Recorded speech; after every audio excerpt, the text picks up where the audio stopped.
Yeah, no, it's a great book, and he was on, Gabor Mate, he was on, What a name. yeah, I mean, he's definitely, like, from Central America or South America, I think, but, um, yeah, he did, when he released his book, I think it was late 2022, he was on, like, the top podcast, so Tim Ferriss and Joe Rogan, I think maybe Aubrey Marcus, and he was kind of just doing Yeah. a debut or, you know, uh, trying to market that book, and just listening to the conversations that he had, it was like, all of this is true. This Mhm. is all it's essentially in a very general overview, it's just talking about, um, in a really intimate and detailed way, the trauma, like generational traumas that continue to cycle. And you actually mentioned that in your Substack post. So that's what like kind of Yeah. linked me into that. Well, and I'm interested to see what it talks about because I have a I feel like I have an interesting perspective on this in the regards that I'm a big on creating my own reality. Mhm. Like, I don't wanna dwell on the past, and the reason I share that is, like, trauma there's an element, like, you need to heal. But I believe in healing through action, healing Mm. through recreating a different story around that, and I think there's an element of, like, our minds, the more we fixate on things, the more we focus on these things and look at these answers to solve these problems, the more we recreate the problem. This is my own anecdotal Mm. experience and what intuitively what makes sense to me. Yeah. 'Cause I've done that, I in my entire life is I just, like, move forward and recreate a different narrative, a Yeah. different story, and this whole, like the reason I shared that because 'cause I've had conversations like this with Yash Mhm. around, like, history repeats itself. I hate that saying. I hate it. I don't like it. Like, why do we say that? Like, I get it. Like, that is reality that has happened because we keep revisiting these things, and the power that we have today that's different than in the past is we have so much access to knowledge, Yeah. so much access to better leaders. Before, bad leaders or per se were in power. Now, I want to say every single leader was bad, but like a lot of people were guided and it was easy to manipulate and conform people's thought Mhm. processes. So it was hard for them to understand Yeah. and grow and evolve. Now Yeah. we have access to knowledge, but now we keep looking in the past of all these other mistakes. It's like, let's trust where we're at today Mhm. and simplify things of like, okay, I just believe in complete simplicity of like, okay, what are the things that make me come alive, right? And Mhm. that's why I talk about the thing. What are Yeah. the things, and like really boiling those down and simplifying life to then look inward and not project and all these other things. When you're healing, when you're healed, that becomes more natural. When you're not healed, you're all over the place. Yeah. Yeah. And, just to comment on what you said earlier, it depends on your actions too. Like for me, one of the more transformational, uh, things that I did for myself personally was meditating, like starting meditation. And that for some people, they might think, well, that's not really an action, right? Like you're still thinking. Are you ruminating? Are you like pathologically thinking about your problems? And so to me, I think that's an action. You're sitting intentionally in a chair and you're just practicing the repetition. You're building the muscle of just allowing things to happen to build that self awareness. And that has been very, very, very like such a useful practice and tool. I was just talking to my buddy Chris last night. We were talking about because we've both done this ayahuasca retreat, and there's been some people that like they just purge the whole fucking time, like 3 to 7 hours, and the observations that me and Chris made, because we didn't purge, like we didn't have a really tough experience. It was very beautiful, like for me, I'm pretty sure for him, but it's because we don't resist that much anymore psychologically. And we're open to allowing emotions to come in. Like I'm still working on that realm, and I love For how sure. you highlighted that towards the probably like 3/4 into your Substack post.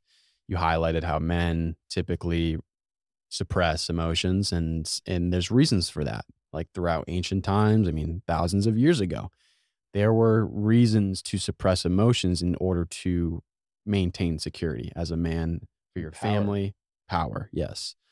But, in modern day society, that's not always as effective. It's still some men can do that, and it's helpful for them still, but it's not as effective, in comparison to hundreds of years ago, thousands of years ago. And so, yeah, the action that you're comment on building and executing in order to heal, to love yourself, and to start a better journey of life. I agree. I definitely agree. And some people try to maybe think their way towards being better. Um, but Look, yeah, it's hard, I have my own life experience. I can't say that someone who's dealt with some severe trauma. I have my own, different versions of trauma that I've gone through. I can't compare. Like all I yeah, know is through my own practice and what intuitively makes sense is like we need to reframe these thoughts. Okay, what that process is going to look like is different from everyone. hmm, You mentioned meditation. Like there's a specific meditation with Joe Dispenza is like literally yeah, recreating a new mind. yeah, And he goes through these emotions. Okay, like what does this feel within your body? It's like autonomy, freedom. What does that feel? And it goes through all these different ones. So like literally, this is how you showed up. Now, when you walk out, this is how you actually want to feel hmm, like. But most times, we're operating on a system that isn't supportive because we're all over the place. We don't take the yeah, time to sit and relax and and down regulate yeah, ourselves. yeah, man. So I think that'd be great to start off, just to introduce yourself. So there will most likely be people that we know here within Austin, within the Squatch community that watch this episode, but there's going to be other people that don't know you at all. So I think it'd be great to just start off with, um, from wherever you feel comfortable, wherever you feel called to start. But yeah, just kind of giving your background, right? So you're currently the Yeah, uh, I can tap you into can just that. tap Yeah, I into can that. tap into that. Yeah, Uh, yeah, and I think also people enjoy, like, because you've demonstrated and portrayed some of the tougher moments of your life too, and, that's been some of the really amazing points of content that you've released to really help people relate and then say, "I can grow from this." So, wherever you feel called to start. Yeah, I think just representation of who I am first and like what do I do in life. My legal name is Braden Alley. I Yeah. go by Bray. I don't give out my last name. I just want to be a one name person, Yeah. also known as Coach Bray. My job is being a fitness entrepreneur. How do I do that? And the pillars within that is a coach, is an athlete, and is a community builder. Mhm. The coach taps into the mobility within a strength and conditioning type hybrid type training. It also taps into down regulating the body and being pain free. It also taps into the mindset that has got me to where I'm at today. The athlete is competing in those what I practice. So to be the proof of concept and tapping into this hybrid type training that I believe is very conducive for the average person and being a well-rounded athlete, which I say athlete, I think we're all athletes. Mhm. Every single person that walks this planet is an athlete. And to go even further, we're all warriors at some level.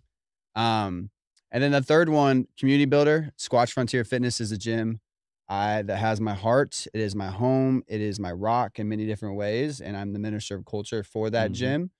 So my heart is running through that. When people come to this gym, I don't say this with ego. Like I have poured my heart into this place and people can feel the energy. It's been not just me building this, but the people that's been Oh, around yeah. me that's created this beautiful gym that's centered around community. Um, and how did I get to where I'm at today? It started from being in a dark, dark place, Mhm. like living back at home. I'm from Indiana, from a small town, small energy, small minded.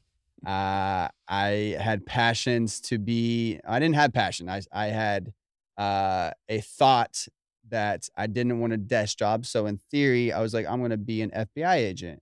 So what that led to me to being a criminal justice major and psychology major, and then working in a prison for 7 months in a federal prison. Whoa. And like, uh, okay, long story short, it got to a point where I was not very happy and I Mm. was still living at home with my parents and questioning where I've shared in multiple different settings in public and on social media of like, this the one question, do I want to end this?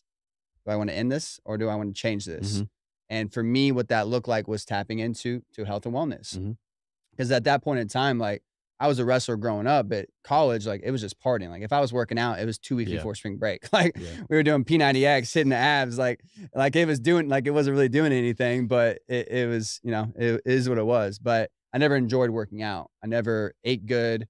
Even during wrestling, like, I ate a lot of fast food. And fast forward to post-college and being in this depressed state, like, to me, what made sense then is, like, I need to get healthier. Mhm. Right? And then that got my passion. I was like, "Okay, maybe we change what we're doing," and, like, my mind just completely blew up, like, I didn't wanna live. Now I'm like, "Oh, I have so much energy, it's positive, and everyone needs this." Mhm. So, that's where that passion started leading into Mm. diving into educating myself to be a better, educator within that space.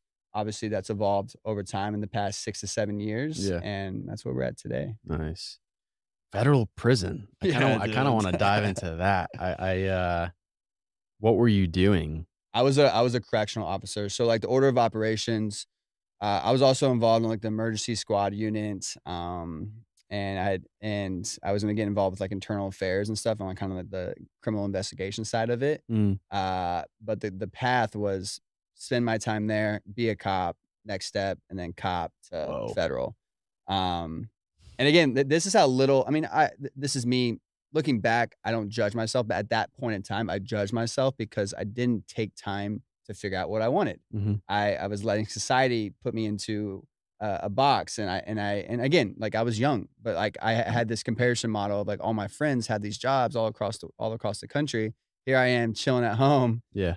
not happy. I mean, the majority of individuals in America, in other countries, they are raised by their community, by their parents, by their family, and they typically engage their vision and their mindset towards what is kind of supported by those people in their life, right? There are, I think, a small percentage of people that are like, "No, fuck you. I don't Yeah, like that. I'm gonna do my thing." for sure. That's great. I love. I mean, that's a special type of human being to be And able to. that's energy I felt at a young age, and I didn't know what that looked like because I wasn't around those people. Like, I was it's like it and, like, again, environment. Mhm. Like, you can have that mindset. So, like, deep inside, like, I knew there was so much more in this world, and Yeah. I had so much more to offer, but, like, I wasn't seeing it around the people I was around, and, like, the family, like, my family definitely never got to that level, Mhm. and it was just so hard. So that's why I had to pick up everything and move to Austin to Yeah. start a new life. Mm. That's literally where I was, man. I moved here on New Year's Eve. I was like, "New year, new state, new me." Like, I am starting fresh, didn't have a job yet, Mm. and just I'm gonna leave everything on the table to get into Yeah. this health and wellness space and to get to Austin. So you're 30 now. 30, 30, okay, 'cause I 30. think I remember there's one particular your 30th birthday post that I saw that really, sticks to my mind because I really Mm. enjoyed the message, and I believe it had something to do with intention, but the reason why I asked was because you said you moved here.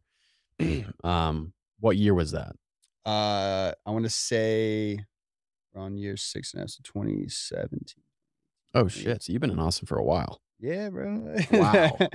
Yeah, I didn't know I've seen that. I mean, people were moving here at a high rate then, but obviously once COVID hit, it even came at a higher level. Yeah. But yeah, I've been here for a minute. I've been here for I got here September of 2021. Now you're here, baby. Yeah. Yeah, so 2017, Yeah, and so you were at the end of so 2018. 2018, Yeah, so you're around, like, 24, 25. yeah. Okay, and so you came to change your environment, which would help propel just the building of your character. Yeah, I think it's very challenging so to paint the picture even more, I was a partier. I've always been life of the party I was too. energy, and from when I was 16 to all the way through college, I was in a fraternity, and then the life of the party was obviously around partying, like Mhm. that type of partying, alcohol and drug related, and I created this persona and I was a mess. Like, I got in a lot of fights. I had a lot of angry soul inside me that I've obviously, like, tapped into and Yeah, yeah, understood a little bit yeah. more as I've grown and evolved as a man. But I at that time, I didn't I created this image. Literally, like, people would call me Bob, Blackout Braden. Like, I was a shit show. Like, I would wake up in random places. Like, I blacked out a lot. Blackout Braden. Yeah. So imagine like the shame that I would create. Like that's not who I want to be represented. That's not the Yeah. man that I want to show up as. Mhm. So being in a state in an environment that's what I'm known as, I Yeah. got to separate Yeah, yeah, because yeah. it's so hard to grow when you have that Yeah. weighing over you. It's attached to your identity. Exactly. And so that's something that maybe brings humor with your friends, and you grow a connection with your friends and your fraternity to be able to make them laugh and to have a good time. But that's not a good Oh, form of identity. And listen, man, I went to UMass Amherst. It's known as the zoo. mm, It's known to be a party school. And yeah, same with IU, Indiana University. yeah, it was a party school. It's a very big school too. There was 20,000 undergraduates. I think like 5,000 graduates. Had its own zip code. You know, it was in Amherst. Amherst had its like own zip code, and then the university had its separate. It was a very big campus. And yeah, so I would love to hear some of like if you're okay with sharing like the darker moments of some of the more painful moments that you have faced that made very incremental changes for you. So there's something that me and Noah talked about. Noah, he described how when he had a relationship with this girl on the podcast, he went over this, and he was working for a specific firm, kind of in this path towards his building his life, and like had this vision. And there was a really interesting quote within his book that we reiterated within the podcast episode, where there was a certain amount of pain that was so painful it was able to push past and like essentially accelerate inertia for you to make big changes, so that your path completely diverts. You don't have a fixed mindset anymore. You're very malleable. You're able to adapt more, and you change big time, right? Yep. For him, that was, we relate in a very similar way. For me, I was 24, 25, and I was still having these habits. I was starting to form better habits, but the partying in high school started, and then way worse in college. And then it kind of continued after college for me. And these bad habits that I continued and just continued to form the neural patterns and the chemical reactions that occur. That leads to some of the very important decisions that you have to make, whether it's your job, the romantic relationship that you're gonna invest in, and all of that. Those investments were governed by the bad habits that I was instilling into my lifestyle. So eventually I got to a point where I was like, something is really wrong. There's something inside of me. I think it was my soul. I think it was my heart telling me I have to drop everything. I have to drop everything, which felt terrible at the age of 25. I think I was 25 years old because I dropped a job that was not really paying that well, but it was like I was making the right connections, and I think I could have had a good spot in the company. And then the girl that I was with, she was beautiful. She was super kind, super nice. You know, we both had our own, flaws, as every human being does. And so, looking outwards, people would have been like, why would you do everything you just did? Why did you leave both of those things? And I just knew something was wrong, was really wrong. And this just buildup of different things that happened at work, and with just drinking too much and partying. And eventually, I went back home and went with my parents and reset. That's where the meditation like really kicked in, and reflecting on the pain that I've gone through in life. So I would love to hear, because we have similar. I wasn't at a fraternity, but I practically was. I went to fraternities Yeah, to yeah, party yeah. at, Mhm.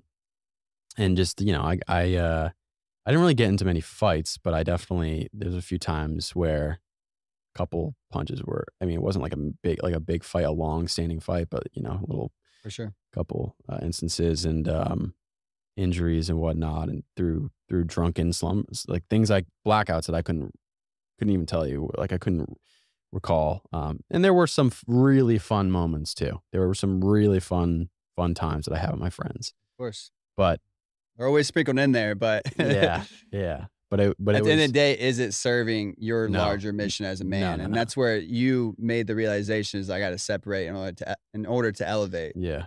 right? And so college for me was I graduated, I got my degree, I got a job out of college, started, like I said, start a relationship, and I was traveling. But um college was more actually the darker period of my life. Yeah. And I don't know if that's the same for you or if it was Yep. before or after. So I'd love to hear if you have any examples. I got a good one. But Okay. before I get there, I want to contextualize a few things. So I was 22 when I was first at my rock bottom, and that's when I was living at home Mm, because I just finished college. I was working in a prison, um, and and then I started down this health routine of so my mind started getting more expanded of opportunities. But at that point in time, like my priorities was still around partying and girls because that's all I knew. That's all my focus was for so long. I never took school seriously. Not saying that every single person has taken school seriously, but I just like I didn't get any skills that I felt like I needed to move on in life. mhm, So going to this health and wellness space, like at that point, like I still had no belief in me. mm, Like I had not done anything. So there wasn't a specific point in that specific time that really pushed me forward. It was just more of an inner calling, like I got to change mhm, because at this point I have not applied myself in life. mhm, I literally have not applied myself whatsoever. So when I moved out, I was working a manual labor job outside of college for 2 years. I was installing fitness equipment into multi-million-dollar homes. mm, I literally picking up I was tiny then, picking up 1,000-pound treadmills and walking down random ass stairs mhm, in these multi-million-dollar homes. mm, So even at that point, like again, I still broke. You know, I'm working a manual labor job outside of college. Still like, I'm making improvements. Like I out of my parents' house. mhm, I'm living in, suburb of Indianapolis, but still pretty depressed mhm, and, a lot of shame in myself and still tapping into around my college friends, still tapping into partying, still tapping into dating apps and never really growing. And finally, like that was the next step. I was like, okay, I got to get out of here. So I moved here with my ex best friend. I say ex best friend. We can tap into that later if we want to go down that hole. yeah, Moved here with him. Known him since I was in sixth grade. We went to college together. Lived with each other. And I already had a good friend group here too. Well, mhm, one of my best friends lived here from college, and mhm, he already had a good friend group. 'Cause he's been here for like 2.5 years. Um, and that changed my environment then. But still sprinkled into me was like these old priorities, women and partying, because that's all I knew, and that's who I was around still. mm, Like, even because I changed my environment and I changed my priority in terms of health and wellness, I changed my focus of where I'm going career-wise. I still don't have a lot of credibility in that space. Still don't have a job yet, and I'm working at LA Fitness and, growing up the mountain there. Um, but at that time, I still didn't have a friend group outside of that party mhm, scene. So fast forward to answer your question, the thing that finally really got me to open up my eyes and take the sign from above, call it God, call it whatever, is I got my DWI 4.5 mm, years ago, and being in jail on New Year's Eve, and to contextualize that night, man, it was crazy. Because I moved here on New Year's Eve the year prior, so that was my year anniversary of living in Austin, mhm, and I had the most beautiful year ever. Like I just like living here, and I already like stopped drinking a lot more. Like I was already drinking less. I was less on the dating apps. And I was proud of myself. Like, I mhm, was like, "I'm gonna spend this day uh, I'm gonna spend this day by myself." That was my initial intention. I wasn't gonna hang out with my college friends. They had this party that they put together. And I went to iFly Zone by myself, did, like, the indoor skydiving, and I'm on the way back, I'm like, "You know what? Like, let me see what's going on." And I hit up my coworker from LA Fitness, my boy Miguel, and I was like, "Dude, what are we doing?" So, end up going out, end up getting on a dating app, 2 things that did not support me whatsoever, ended up getting really drunk, and I'm someone who pushes boundaries. I'm very grateful I'm someone who pushes boundaries, but when you throw in alcohol, it's not a good recipe. mhm, That's what got me in trouble with the law a lot growing up, and that's what, uh, allowed me to create decisions to get behind the wheel when you're shit-faced drunk. mhm, So, not only did I do that, I went to go meet a girl that I've never met all the way in Kyle. So leaving Austin, driving all the way to Kyle, I fell asleep at the wheel. Thankful no one else got hurt besides my car. Ran into a boulder. I was like 30 seconds or a minute from her house. And then on New Year's Eve, someone called the cops, and I went to jail. And I'm grateful for that because mm, Yes, I suffered. I was in a bad financial position and I couldn't get a car. Luckily, I worked right next to LA Fitness, so I bought like an electric scooter. Yeah. Um, and yeah, that was the push. And then what happened from there is like 6 months later, I broke up with that community, and then I found and met Ross, and Oh, that shit. expansion, and then it just like things started happening, like Yeah. expansion started happening. I had quit LA Fitness, 6, 7 months later after that, and things started moving to where now I'm on this track today where I Mm. can't even imagine myself drinking alcohol. I have zero Yeah. judgment towards anyone who wants to choose to drink, zero judgment. Yeah. I just can't even put myself in a scenario where it even makes sense. Yeah. But like the longest time, I didn't share this. The reason why my priority was around that is because I wanted to get more women. So what was going to give me more confidence, get more women was the alcohol. Yeah. So like concreted inside me is like this lack of love for myself, this lack of faith in myself, this lack of this beautiful human that I am, Yeah. and using alcohol to elevate that. We're very similar. We're very similar. But now it's like it took me some time, but now I can go out and I can dance. I have no Yeah, fear yeah, around yeah. anything. Yeah. Like, Yeah. Yeah, I say we're very similar. I think men in general, like they need out, like that's a very common thing for within sure. at least the U.S., but most just around the world. In order to feel more confident, to get that liquid courage, to feel like they can be a worthy man, like their sense of self worth when they're approaching women or whatever it may be, is just kind of attached Yep. to alcohol. Like it's and that's definitely been something that has been a part of my life. And it's very interesting how you said you were grateful for that happening. It seems like the past 2 episodes I've had, that's a common theme. Your curses become moments of gratitude and blessings. So trauma to triumph. Trauma to triumph. Tragedy to tragedy to triumph. Tragedy to triumph. Yeah, I mean, I was the same way. I went through certain traumas, right, at least like like specific one when I was really, really young. And it was affiliated with feminine, like the feminine energy. And for me to when I was in college, I mean, it was just to tone down my nervous system, to cool it down, to feel slightly numb.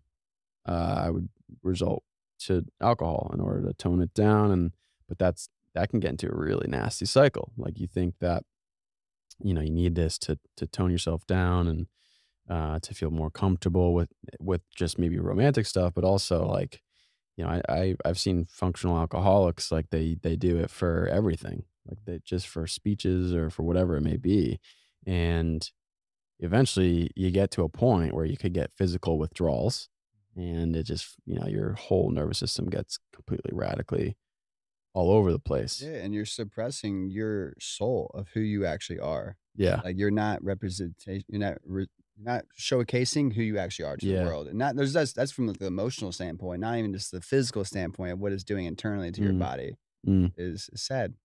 Yeah.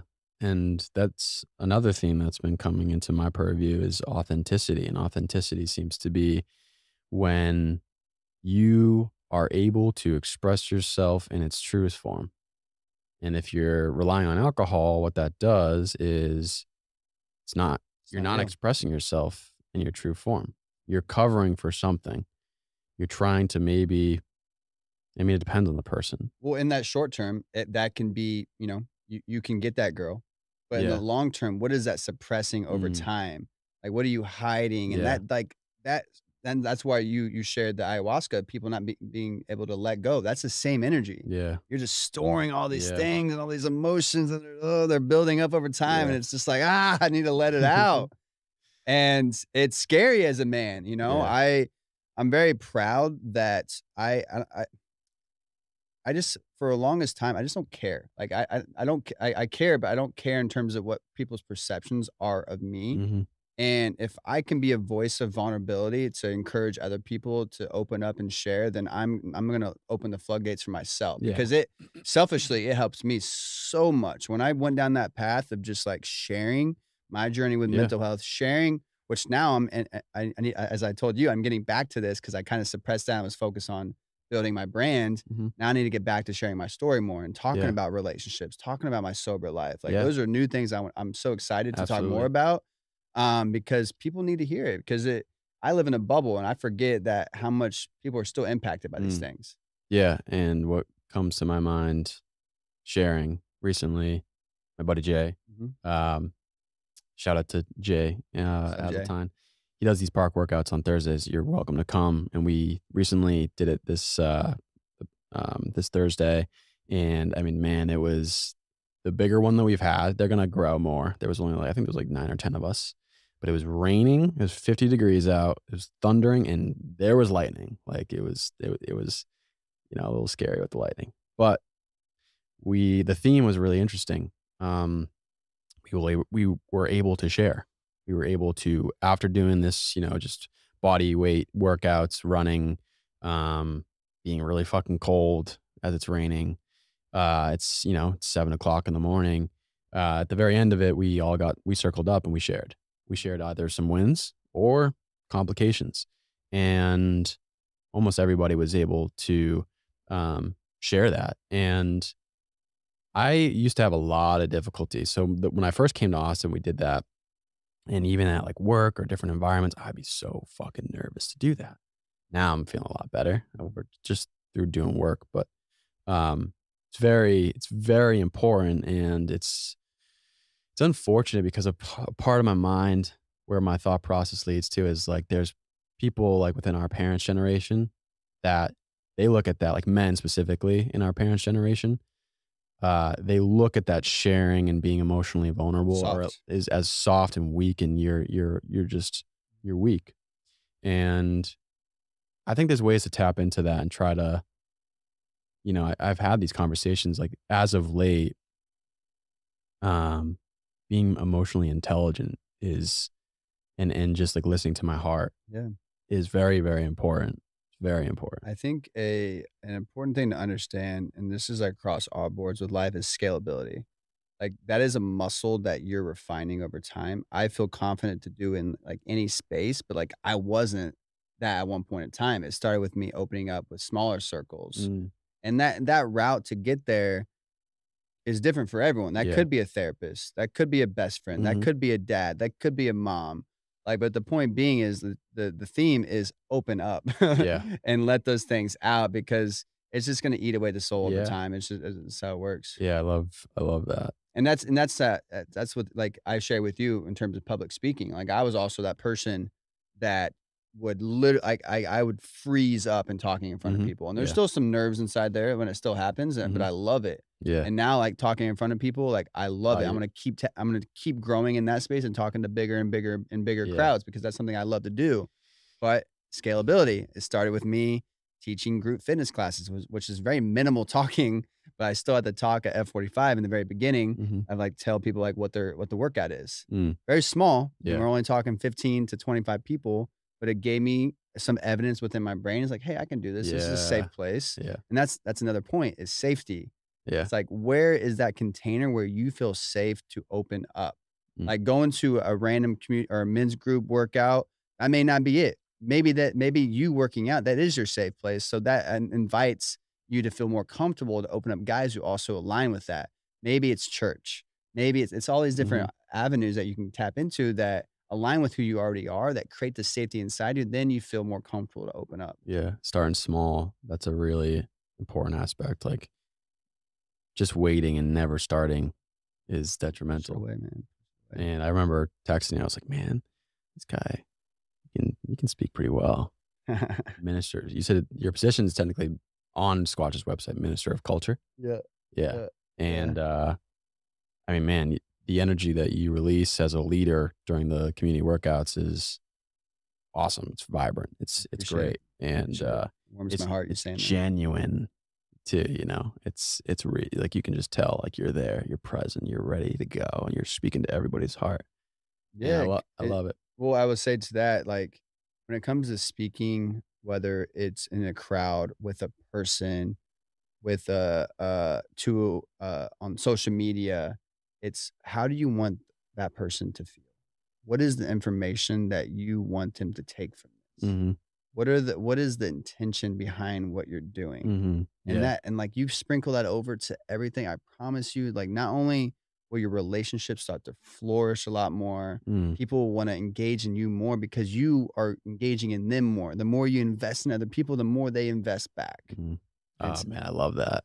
I love that a lot. And that's I'm turning 30 in a couple weeks. let's go. Yeah. Welcome. Fuck. Let's go. Getting younger every day, baby. Yeah. But I feel the healthiest I've ever been. Yep. I feel the best I've ever been. I'm like ready to rock for my 30s. But yeah, intention. That's something that walking away from the retreat and then I just recall your post is very important. Well, the And post from last year. I think I think during 2022 you turned 30, right? Mhm. When's your birth? Like in May 5th. Yeah. okay. So you're almost a year. Yeah, it's coming up. Yeah. But I read it and I just like read the whole thing and it just, I mean, clearly it stuck with me. Yeah, yeah. And, I think that's due to, I've definitely been much more intentional with who I am and my day to day, but there's still these patterns, these things that I do that are not intentional. Like the coffee we were talking about, like having a cup of coffee every single day. It's like, do I really need to have a cup every single day? And like, how much am I putting in there? How much milligrams am I having? And then like my adrenals feel like they're kicking into gear too much. And, like today I didn't have a cup of coffee, had cacao and whatnot. But anyways, intention behind everything that you do. It's very important. I'm trying to really embrace that and that's the thing too, also like, and I'd like to hear how you balance this. So listening to your heart, but also having intention. So like for me, intuitively, I wanted you on the podcast, but I didn't set like a clear intention. Maybe I kind of subconsciously knew it, right? Like we vibe. We have the same wavelength. We've seen each other at Squatch many, many times. And I think we just kind of said we both want to connect more through this conversation. But I wonder if there's ever like this kind of the monkey mind, the ego that's like, oh, I got to be really intentional about everything that I do. Does that occur in your life at all or through your practice where it gets a little bit like over Yeah, yeah. burdensome for you? I mean, that's a great question. I think how I want to answer that, I guess to give more perspective when it comes to intention, I think to give more perspective is like where, yeah. So there's an element of like, okay, I'm heart centered. This is how I want to lead. This is how I want to show up. And there's an element of the monkey brain where ego, let's say ego. There's an element of ego and things I want to push. And that Mhm. could be me wanting to intentionally connect with someone in a fitness space because it's good for my business, but also I do want to connect with that person. Mm. And Mhm. it's a challenging thing to like navigate. I think at the end of the day, I'm always getting back to the heart-centered thing. So it's like I want to check that ego. Mm. So if things come up where thoughts that I feel like don't support me, so let's rewind actually. Now I know how I want to answer this.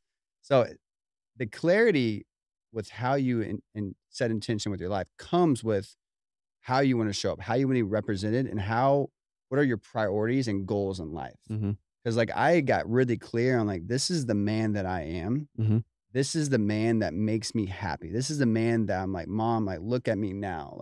Yeah. Be like, not that she's not proud. I'm just saying like this is what the type of man I want to make you really proud. Mhm. So then it's like reverse engineer. What are the actions that are going to showcase this man, right? And who I want to be as a trustworthy man, as an honorable man, as a leader, as a respectful man, someone who cares about other people and their feelings and how they're showing up, and understanding that and giving them space to grow and giving them trust to grow within that space and not holding judgment for misaction or how I feel about certain things. Mhm.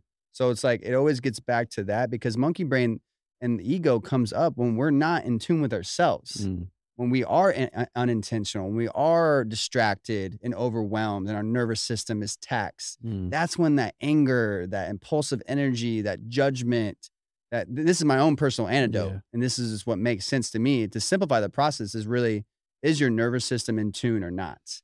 That can be your heart is a part of that. But if you're overstimulated, overregulated, and you're just overstressed, it's very challenging for you to bring it back to centered, to where you're heart centered and you're making Mm. decisions from that place. Yeah. Does that make sense? Yeah. It does. It does for sure. Overstimulation, your nervous system being out of whack, and you're just not taking care of your health physically. That can Yeah, lead to so, like, projections start coming Yeah.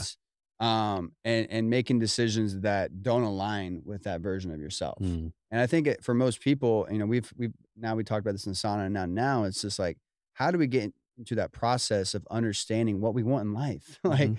what do we want? And, like, Yeah. that's the question I've asked myself so many freaking times. Like, we all like, what do we want to get out of this Yeah. life of ours? And to me, like, I think it gets to that love routine that I was referring to. That love routine with ourself grounds us Mhm. and gives us the energy and the clarity and the perspective to know what step to take next. Yeah. And then when we get out of that love routine, out of that what grounds us, that's where we start making monkey brain decisions that don't align with ourself. And it's Yeah. very easy. We're in a very overstimulated world, Yeah. especially in Austin. There's so many things happening. There's events left and right. There's people who want to do coffee. People want to do this. And it's like, yo, what makes sense for me at Right. this very moment? And this is where the word trust comes into play. Like, get out of the past, get out of the future. What is it right now, right here, right now that I want? Mhm. And trust that you're going to make the right decision. And there's Yeah. no right or wrong. I'm saying trust that you're making a decision that aligns with you. Mhm. Yeah, that was great. Something yeah, when it comes to, uh I think being present and really having this constant practice of self-awareness of being in tune with yourself, but it's very difficult to get to that point, you know? I say this with confidence, but it It took takes a me a while. long It takes a time. long It time, took me a long I time. would And there's say. still the things that come up. I share with you, like last night. Like, look, being depressed and like thoughts of suicide does not leave me because I have because there's reasons for that. Mhm. One, it was so integrated into my daily thought process for literally over 2 years. Wow. Like, there's not a day where I didn't think about and plan my death, like, Oh, just to wow. get I perspective. didn't know that. Yeah, so, like, fast forward now, there's obviously things that can happen within my life that my body holds on to, that it Mhm. remembers that, "Okay, let's knight this process that we had before and start thinking and doing actions that Mm. support that thinking." Mm. And over time, that's evolved in what supports that thinking. Now, where I'm at today, I have the tools and understanding that this is temporary. Mhm. This thought is temporary. It does not support me. What are the tools? The tools is I'll come hit the sauna. I'll come work out. I'll come talk to a friend. Or I just need to watch a movie and chill and just sleep Mhm. it off Mhm. because I'm just overregulated. And yesterday, for example, I had a tough workout and it defeated me. Mhm. And so my nervous system was out of whack, and Mhm. then an emotional thing that charged me, one of self-worth, one of my last relationship that I was in 7 years ago. I got dumped for the first time. So Mm. there's all these things coming up. I'm like, "Oh shit, like That's I very don't yeah. value myself. I don't like." So it's like Yeah. this is where it gets back to the love routine. Okay, let's bring it back, yo. We're good. Yeah. Everything's good. Today's a new day. That's very interesting though, because so yeah, just to recap on that. You performed a super hard workout with your friends, with was it CJ and Yeah, yeah, Noah yeah. and Yash, and your nervous system's probably just like demolished, and your muscles are sore. You're just like Depleted. depleted. You're feeling super tired. I had a similar, like at the story night. I went to story night. It was great. Ambiance, talked to a bunch of people, but it started at 6:30. I wake up at 5:15 in the morning. It started at 6:30 p.m.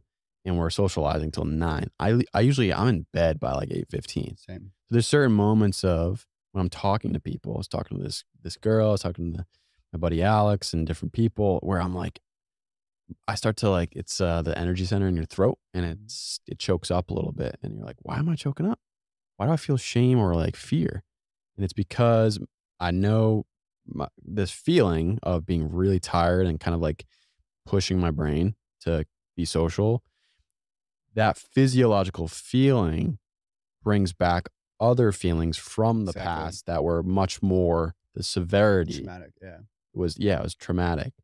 And so if people can constantly be in tune with that, Yep. so the physiological feelings, being present, understanding that the thoughts that come up don't necessarily, they're not the all seeing truth. That's really important. And I mean, yeah, the tools that we have here, ice and sauna. I love this There's routine. so much tools, but just real Yeah. quick on that, man, like, there's this book called The Body Keeps the Score, Oh yeah, I've got it. right? Yeah. So, it's the idea that, yeah, the trauma is within your body, but see where I and maybe I got more to learn about in regards to this, but how he led with this is rewriting the story. Like, that feeling comes up because of something I've experienced in my past, but I am not gonna give power to that. Like, it does not have Mhm. power over me. Mm. Like, and I don't need to look deeper and heal, like, within that, I heal by rewriting, reframing, and not losing that one battle. Yeah. And if I lose that battle, it's okay, I'm gonna bounce back the next day. But I see it as a battle every single day with emotion because there's the good guy, there's the bad guy, and they're Yeah. constantly pulling and creating this energy within inside you that you have a choice to decide which one you wanna lean into. Yeah. And to riff off of that, a question that I have for you, because this is something that bothers me, is when I see people stuck in their own cycle, Yeah. right? Of getting out of that cycle. Like we were able to do that, right? And maybe it's because we were young. We're both in our 20s. There's some people that are in their 40s or 30s or even 50s. At that point, it's like, are you ever going to get out? Because you're already you're midway through life.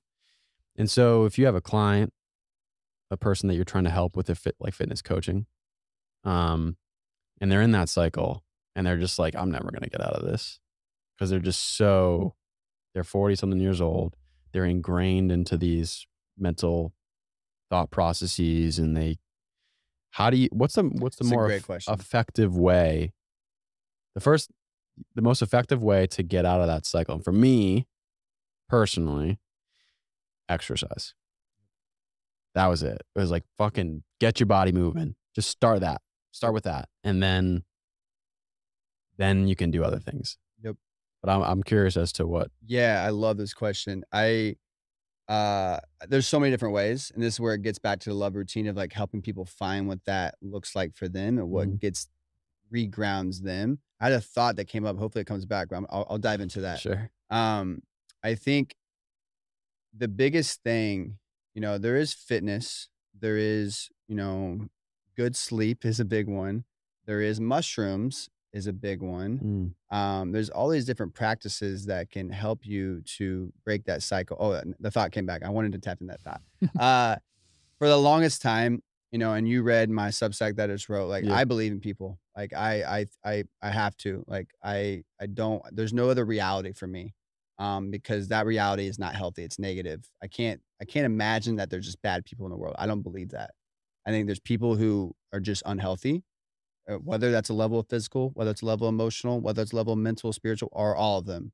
They're just unhealthy. They need a hug, they need some love, they need some freedom in their life because I don't believe in a world where that's real. I just can't because that's what allows me to show up each day as who I am and stay positive and be a rock to someone to lean on and look to and be inspired by. That's what allows me to have my flame just powered up. Mhm. But with that, I would say where I have learned as a man is understanding that I can't save everyone. Mhm. Understanding that, people are going to break that cycle at their own pace. And there's levels of cycle. You're talking about a cycle with coffee, right? So there's like levels of cycle.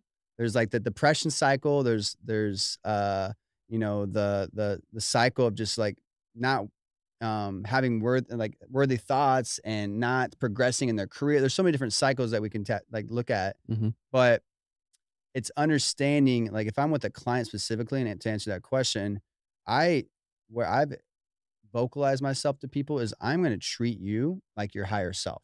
I see what you can do in this world. I see it. That's my power in life is I see what you can offer, and I see what good characteristics you have as a Mm. man or as a woman. I'm gonna treat you as that person. Mm. I'm not gonna enable, sorry. I it feels like enabling sometimes. I'm not gonna support and hear this side of you that's not supportive of you. I understand there's maybe trauma, all these things here, but how I can support you as a man is I'm gonna support you as your higher self. Mm. And I'm gonna communicate to that person only. Mm. This other person, that's not how I support you because again, I'm about rewriting the story and then you already have the answers inside you. You're allowing these other cycles and other thoughts that you keep having in your mind that don't support you to hold you down. You may need to talk to someone else, but I've understood where I can help people, Mm. and it's not gonna be the person like, "Here, let me give you a hug." I'll give you a hug, but, like, I'm not going to be the therapist that wants to listen to all your problems. I'm gonna Mhm. be the person like, "No, this is what you can offer this world. I can see it. I'm gonna Solutions. support that solutions." Yeah. Exactly. And that solution, the short term, maybe going for that walk, maybe leaving their phone behind. It just depends on, like, what is the Mhm. current problem at hand. Yeah. I think fitness is a powerful one, but it could maybe fitness isn't it because you're already overstressed and overstimulated. Maybe working out may also tip that. Maybe it's going and just doing some breath work and some Mm. meditation. Maybe it is just simply a walk, things of that Yeah. nature. But Yeah. Man, I love that. There's the one thing in the beginning, I love your statement of, like, the fact that you can't believe that people are evil. So you don't think that there's specific people that are just born evil. You think that there's some kind of, I can't really think of any specific example, like actual example, but I feel like there's definitely certain people, like look. babies that are born. So I think we are all born with what you want to call it, angel, a demon, Yeah. uh, good, bad. We all have that inside us. It's just there's a phrase that a friend of mine said once to me. He said it's hard to be a good person. I completely disagree with that statement. Completely disagree with that statement. I believe I do too. that there is a culture that's been built around that it's hard to be a good person in society. But that's where the selfishness is created. Okay. And Yeah. so to my point though, like what you're sharing or saying is yeah, those are always in there. Those Mm. there's two sides of the story. There's two sides of the evil and the good. And we have a choice in terms of which one we want to give power to. Mhm. And yeah, the people who give power to the bad, like there's reasons there. Like there's reasons to why they went down that path. Mhm. And whether it's their childhood, whether it's the trauma, I don't believe that, yeah, no one is just inherently bad. Yeah. Don't believe it. I would agree with that. And what your friend said, that he thinks it's hard to be a good person.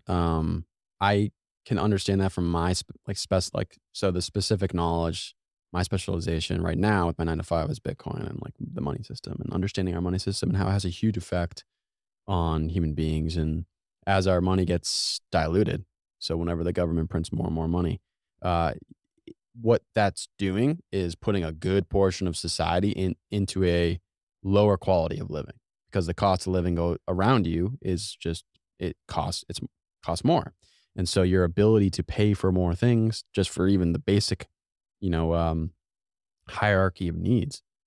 So I can understand his sentiment, his from that perspective, and that's why I'm a huge proponent of Bitcoin to be able to help introduce a form of money that can be ethical, or it can have these properties that can help people. Well, let me elaborate too. I agree. I just there's two sides of there. One, I just think energy that we put out into the space, our thought process is compounding. Yeah, Like when you feel that energy of how you experience with yeah, the relationship yeah, thing, yeah, it's because that person was also thinking stuff like that. And it just, mm, to me, that energy just attracted yeah, yeah, itself. So if you're thinking these other thoughts that are not supportive of civilization, that we can be as one, hmm, then that's your reality that you're going to create and yeah, also support other people who are yeah, in line with that reality. I get it that our current paradigm of culture, the American dream, capitalism is yeah, yeah, not a healthy way to be a good person, to also financially make it in America and hmm, support a family. yeah. I get it. It's more difficult nowadays. Yeah, Yeah, get it. um, yeah. So I agree with the but like my great grandmother, she lived through the Great Depression. She had plenty of years of being very, very poor, but who she is as a person, I believe she was just always just an angel. She was Yeah, just treated it's people beautiful. so nicely with love, and My it grandma was. doesn't matter, like, so the external things, the materialistic things that around you, even if you have a lot less things or money, you can still decide that, yes, maybe I don't have as much security, but as long as I can get through this day, uh, I have, I get a meal in me and whatnot. You can still shape your mentality in a way that can 100%. vibrate outwards towards being a better human being and being a better human being. I get it though. Yeah, the survival mode too. Survival mode, yeah. Yeah, can kick in, and then when that kicks in, like you're not a maybe a kind or generous human being. Yeah, So it's tough. As someone who's struggled financially, like, trust me, like, yeah. it is tough to keep the perspective on mindset that I have, but again, like, I feel so rich in life right now Hmm. because I have this thought process, Yeah. like, I don't have room for negativity, Yeah. and I think to what I was saying earlier too, like, what you give in, you get in return, Hmm. and the more you pour in to the people around you and the world, the more you get in return. Yeah. I absolutely agree. Um, so you're building you're building right now. I'm curious though, let's like rewind a little bit. During COVID, you were still in this building process, right? You were on this fitness coaching path. How was that experience? Let me give a quick history fact, fast track. Sure. So moved here, no job, got a job, LA Fitness. Yeah. So I guess a theme that I went down is like I'm gonna do things that make me uncomfortable. At that point in my life, I shied away from all that. Mm-hmm. So I interviewed. I was gonna be a trainer. I got sold on being a fitness sales rep. So I sold training packages. Mm-hmm. Ended up being a great decision because it was more money that could be made from Mm-hmm. a sales perspective. Also was I leveled up pretty quickly and eventually became a fitness director within the Slaughter location in Austin.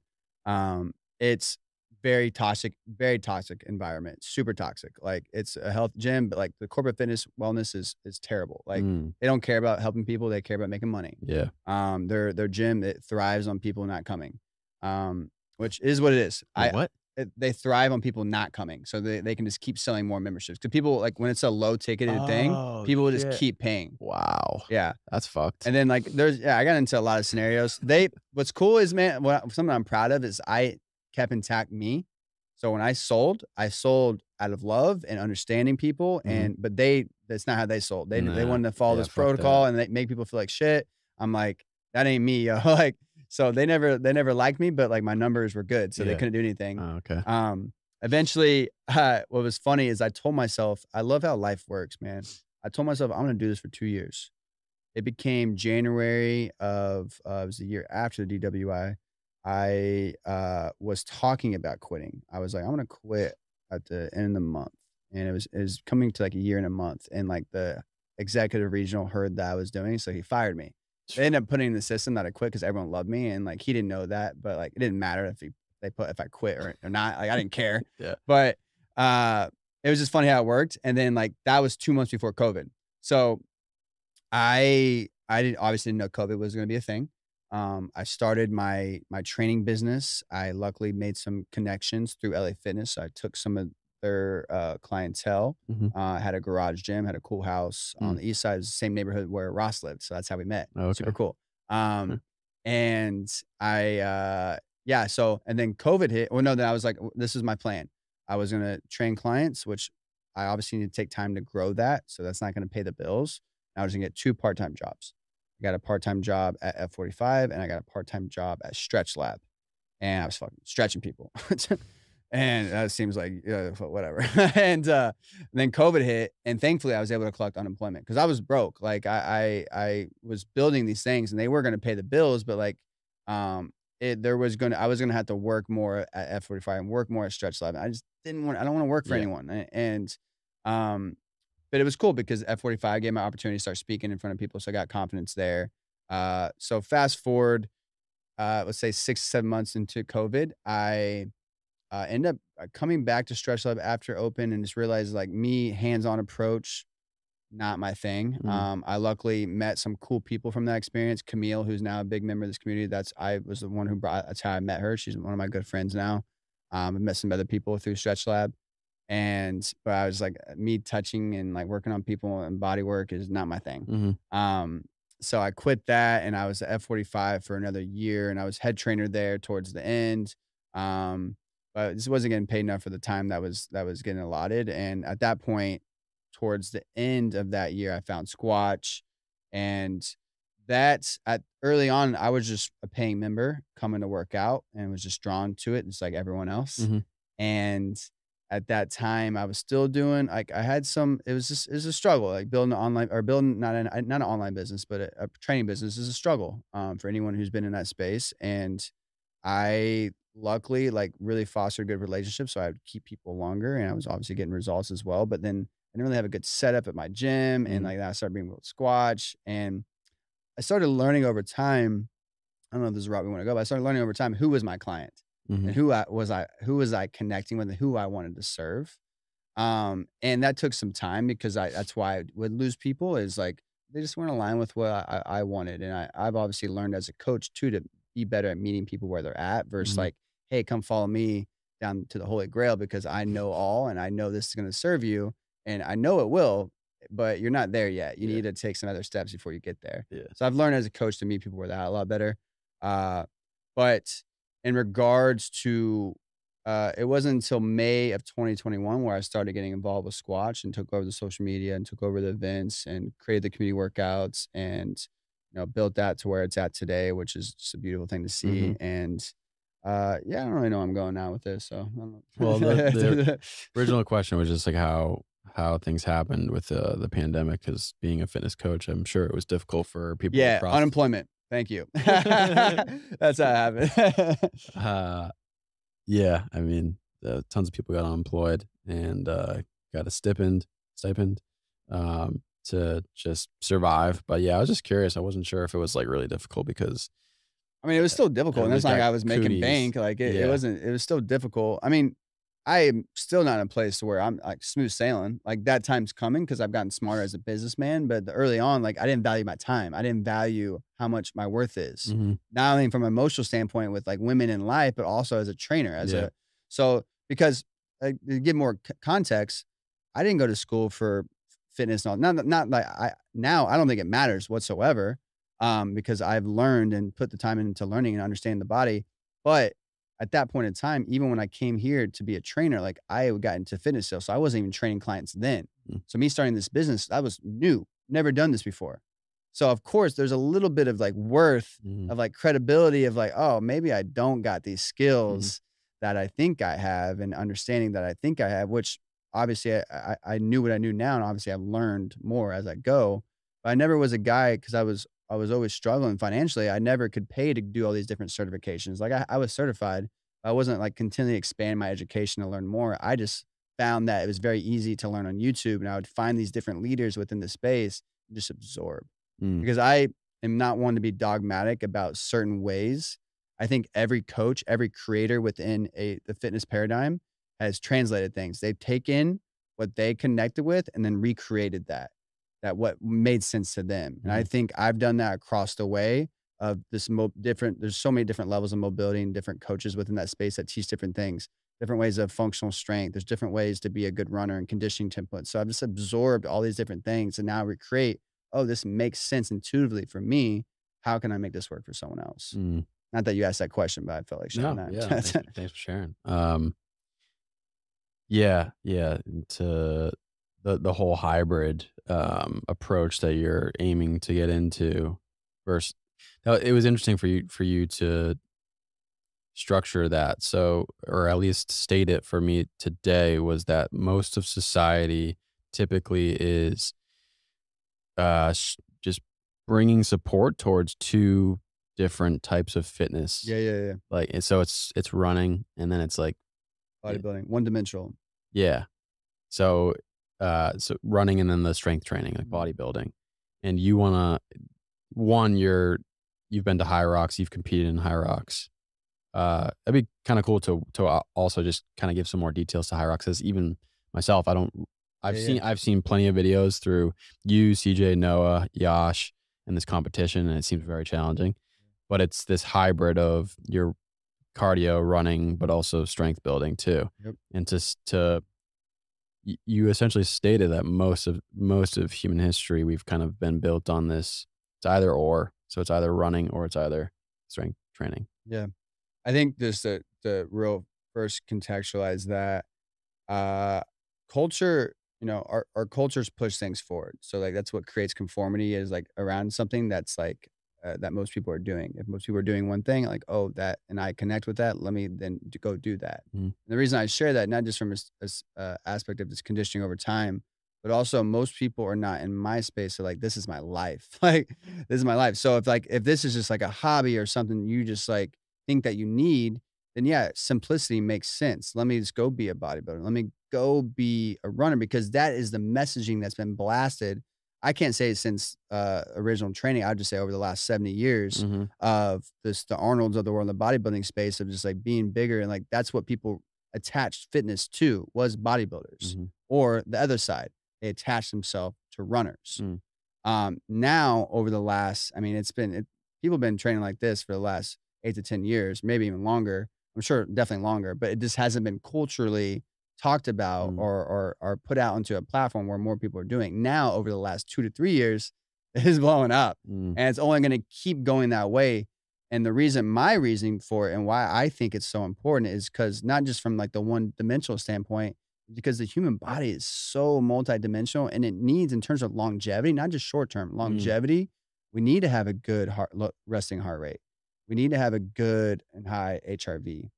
And I can go to explain those things. Mhm. We need to have a good level of um, a strong muscular system on our body to support our body and its Mhm. movements day to day, and support our metabolism.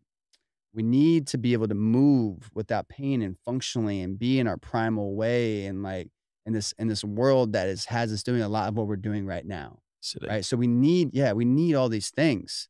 Our body does, Mm. in order to live longer and to optimize our life. Because to get back to earlier too, just, and this is why I'm so attached to, I am attached, and a healthy attachment to this is, I can't be my best self and be fully alive if I'm not completely healthy the way I want to be. And Mhm. the reason I joked, I don't joke actually. The reason I joked in this context when you said you're turning 30, Mhm. I literally believe I'm getting younger every day, because I'm learning new ways to improve my Yeah. body and get Yeah, yeah, yeah. healthier, and slowing that process down. Yeah.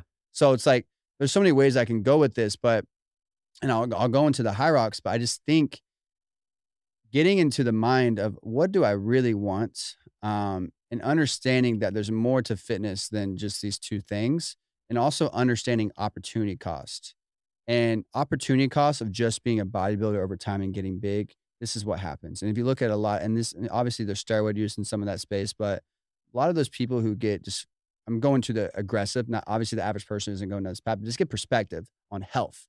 Like, bodybuilders are not healthy traditionally. Mhm. They die very young. Their hearts just give out. And there's reasons to that, Yeah. right? Not good blood flow.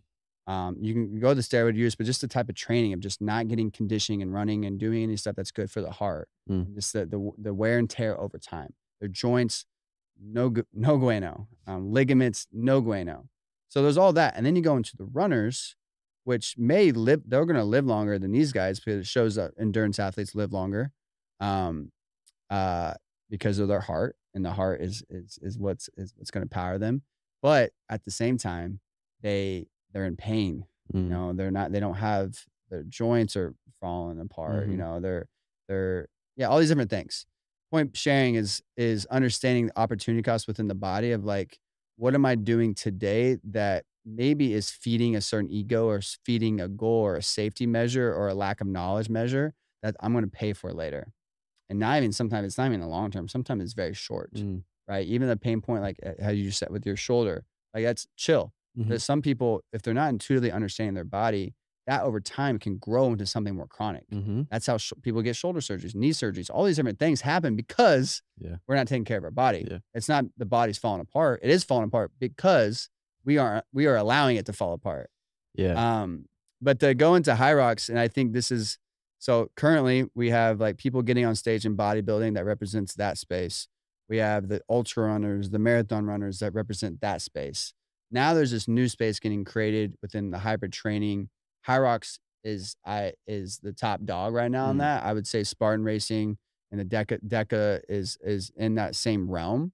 But to high rocks, yeah, it's an amazing workout. It changed my life. I started training for that. Like, after I did that first competition is when I started working for Squatch. Really, like when I got done the week after, like I scheduled a meeting with Jason. I was like, "Hey, I'm gonna go compete." He came and watched. He was lit up because it was the first and last time it was in Austin. Mhm. I can't wait till they bring it back here. But Yeah, it changed my life because for okay, I'll get to that answer. I love this answer, how it changed my life. But what it is, it's a functional, I call it a functional CrossFit workout to simplify it. And I say functional when a functional gets applied to something, it just means it's more natural for your body Mhm. to move. So CrossFit and CrossFit's evolving too. They're realizing a lot of these things too. Yeah, And there seems to be, like, kind of a stigma with CrossFit, like, it was very popular, right? And there was some functional aspect to it, but then there is some unhealthiness towards I mean, you could probably describe better than me, but towards maybe your joints for or sure. And they are evolving from my understanding yeah. and getting more into the functional space. But I with High Rocks, they don't do enough running in CrossFit to really play with that endurance piece. And I find High Rocks to be a beautiful world of strength and endurance, Mm, which brings us together conditioning mhm. within muscle endurance and cardiovascular and conditioning. So sorry, muscle conditioning and cardiovascular conditioning. And it's 8 workouts, 8 runs. You run a kilometer. So it started in Germany. You run a kilometer, which is about around 0.62 miles. Mhm. You immediately go into 1,000 meter ski erg. Then you run again, What kilometer, is that? 1,000 meter ski erg. That's the thing we were doing today. Oh, so like the 150. ski Yeah, kinda yeah, yeah, machines? yeah, Yeah. exactly. Okay. And then you run another kilometer immediately after that, and you go and do the sled push. So the second and third workout, those 8 workouts are the worst of it. The sleds wreck people. Mm, So sled push is for 50 meters. Not gonna get into the weights. Just know it's very challenging. mhm. Then you go and do another kilometer, and then you do a sled pull. And sled pull is like the ropes attached to the sled, and you're just pulling it for 50 Mm. meters. And you have to go back and forth Yeah, because of okay. the length. And then another kilometer run, and then you do 80-meter broad jump burpees, which are underrated killer. Um, and then another kilometer run, 1,000-meter rower, another kilometer run, 200-meter sandbag lunges, another kilometer run, 100-meter farmer's carry. I think those are actually switched. They are switched. And then another kilometer run. Then you finish with 100 wall balls, and then cross the finish line. So it's wild. Yeah. When we first started training for it, like my physique has like changed so much since those days. But I just remember like people were kind of hyping me up because I'm naturally like really good in this space. But I think what I credit to is my mobility Mm. and my ability to just like really slow things down Yeah. and be in the moment. Mm. I think as a competitor, that is huge. What I'm focused on now as an athlete is getting a lot stronger, which is going to now bring it all together. Mm. Because now I have the running anyways. But then when I was competing, when I was doing the sled push and sled pull, even before that, my buddy Corey Camp, he just saw me talking to when we were in there. He towards the end there, yeah, he flew in. He was when he's living in LA, and he's like, "All right, I'm gonna come compete." And he was in my heat, and he's like, "I'm gonna send it." So on the first run, the boy pushes. I was like, "Ah, he ain't coming to my city," and Mhm. pushing. So we were like literally the fastest 2 runs in the whole competition, Nice. which is not cool because you had to play. You got to play a long game, Oh. and it's cool, but like you got to play a long game because we just taxed our nervous system. So I Mm. got to sled push and sled pull, and I was defeated. Mm. Like I was questioning, like, why am I here? This is ridiculous. Like sucks. Like all Yeah. these things start coming up, and when your nervous system's depleted, your grip goes away. So it's like I was trying to pull the sled up and I couldn't grip it. I was like literally wrapping around because then you grip it and then you like hip thrust and like walk backward. There's a Yeah. tactic to it. People have different tactics, Okay. but I couldn't grip the rope because I was so taxed. Mhm. Um, that's all I'll share with that. But the big things why I think it's important is one, the health component, the opportunity cost of it, and just it's making you a better athlete, a better warrior. Mhm. The other part for me, and this is more just competing in general, I believe that, and this is aligns with our conversation of kind of relearning things and like really getting deeper into our conscious. I believe that through our childhood, and just through our life, we've developed these limits that and these belief systems. Mhm. Well, I'm not gonna go to belief system limits on what we're capable of, right? And I believe throughout life, by seeking challenges, which was my theme when I first moved here, we find these keys, right? That unlocks that door to our mind that allows us to now have the confidence to walk through that door with our chest up, right? We found that key. When I competed, it was like I just broke the fucking door down. Like when I came out of that, I was never so motivated in my life. Like that is my own anecdotal experience. I'm not Mhm. saying that's gonna be for everyone, but I think there's a lot of power there. One in finding the keys and seeking challenges in life. And then there's ones where it's like, we talk about finding our Olympus and stuff with Squatch and what is that mountain that we're climbing and really finding a mountain that's like, and that's why I like High Rocks. It's a great mountain to climb Yeah. because it's just like you are putting yourself to the test. Mhm. Not only that, opportunity cost, it's good. It's good for your body. Yeah. Like, and there's always a chance of injury and overexertion and things of that nature, but it's actually, it's good. Yeah. Yeah. Well, thank you for getting into that, and it's making me wanna potentially join. I'm obviously passionate about it. We just, Yeah. No, I've seen I've seen you do it, I've seen a well, the few cool thing real others. quick too, Shane, is now, and the sport's only going to continue to evolve. Um, so they have solo where that's how we started, but now the past 2 times I've done doubles. So I did doubles with Yash, I did doubles with CJ. And basically you do the runs together, but then you kind of split Oh, up the oh. workouts and like, Oh, you cool. go, I go type format. It's just really fun. Especially, I mean, Yash is at a different fitness level and I look for him to get there. But when me and CJ went, there was a lot of this cool like trust. It was like, hey man, like I'm kind of feeling it right now. Yo, like tap in that you hit this workout a Mhm, little mhm. longer. I'll pick it up on the run and kind of lead us there. Like Yeah. it was just like it was Yeah. really evolving to how we were feeling. That's that's cool. I didn't really figure that out when I saw some of your videos that you can do doubles. Yeah, yeah, That's yeah. cool. So So you that could one I posted of Yash. You see that one? that was the 2 of you. So yeah, Okay. I like Alright. that's why I was like full of energy because I didn't really have to push myself. And it's just like, I mean, I live this. Like this Yeah, is like yeah, what yeah, I'm yeah. good at. And it was cool to like really the last 2 times I competed, one was with him and one was with I ran with my clients. They all love me. Like I ran a half marathon with them. Like Mhm. I can wake up and go to a half marathon right now, easy. Like that's just how I built up my body to be able to Yeah. do. I can run for a long time. Um, and I ran a half marathon with him, and, like, it was cool separating because 'cause I've gone through this journey of ego when it comes to competing. I think this is an actually interesting thing to tap into, and Yeah. I feel called to Yeah, share. sure. When I first when I first competed, besides the Austin one, like, since then, like, I trained really hard for those next 3 months, and I was on the podium in LA, and, like, I'm like, "Wow, I'm good at this," and I just started competing, like, and my ego was, like, Mm, really pumping. I got other people in my buzz like, "Damn, you're a stud," all these different things, like, feeding what I wanted to mm. hear because I was struggling internally of, like, that self-worth and, like, things we revisit Yeah. now, and I really attached myself to starting to compete, and what happened was I sacrificed a lot of things within me that made me a healthier man to follow down this path of competing to tap into those demons Mm. side of me. And what that created here in a community that's very community driven is I was creating the walls. Ooh, I haven't expressed like I don't know okay. if I expressed it. I've expressed it with other people. Like there's reasons why I float around here sometimes. I don't want to have conversations. And it was definitely during then when Mm, I was just like locked in, like, yo, I'm trying to work out. But what I realized as I move forward in this competing energy, that's not who I am.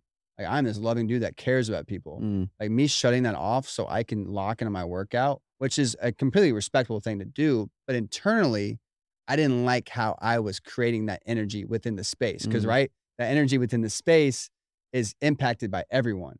So by me living that inside me and putting it out there, that's not who I am. Mm. So then I would go into compete when I did pros for the time. I got my ass kicked, like hands down.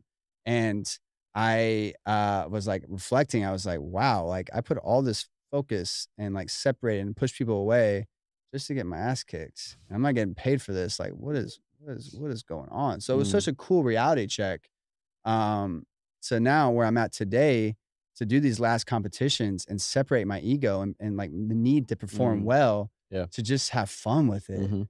and now as I get back and, like, my future of my business is, like, I want to be able to only compete and create content and everything else sells itself. I don't have to be in front of Yeah. people and do other things.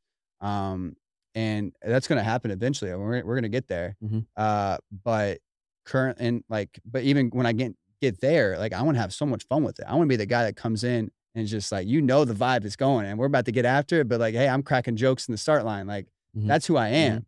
I don't need to have this Yeah. mode. Yeah.